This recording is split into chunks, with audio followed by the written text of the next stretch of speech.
Ang dalawa. Atong isa. Nagsisi na. Nagpa-music. Nag-imot-imot na siya.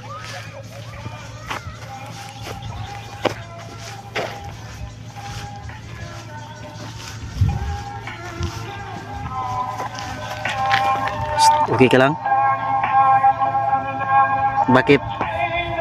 Nagsakaagan eh. Diri para sa ano? Toxic sa kayo, Pops. Toxic kayo. Normal lang na. Hindi lang isa ka babae ang toxic. Damo. Yan na, papadudot mga guys. Manipulation niya, Pops ba? Oo. Mahal sa manipulate ba? Oo. Tapos the way niya gamitin ng ang seduction sang babae ba, makontrol niya kitang ang lalaki. Oo. Tapos i-silent treatment ka, Mm. triangulation, parang siya ba? Narcissist na siya. Pero ang point, ano ang point sa tanan? Hindi na ako, Pops. Wala na ako. Ginagamit ka lang. Yun ang pinakapunto sa tanan. Gamiton ka para sa iyakalipay. Tanan man, ginatag ko man tanan, Pops. Mm. Sa yaga naman, akong tanang gasto. Mm. Biyahe kami, akong tanang gasto. Gasolina. Pagkaan mo. Mm. Pati mga best friend niya, ginawa ko pa. Oo. Pero, wala na ba? Ginamanipulate ka lang ba? Ano lang tayo nga, Ang mga tawag, santang mapuslan ka pa, gamiton ka.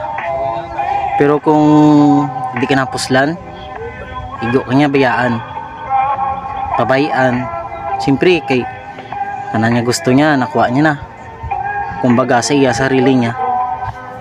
Anon ka pa. Siyempre, haboy ka na kaya hindi ka na mapuslan.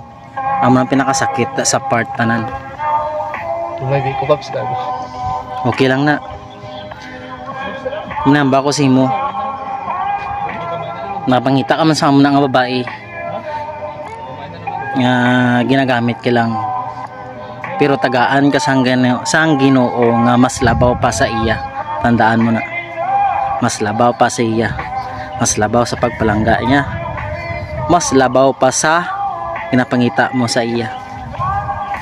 Hindi man subong, pero may ara gina time nga ihatag sa imo. Magulat ka lang. Ang Ginoo wala ka pabaya sa aton. Ang pinakadabis dara.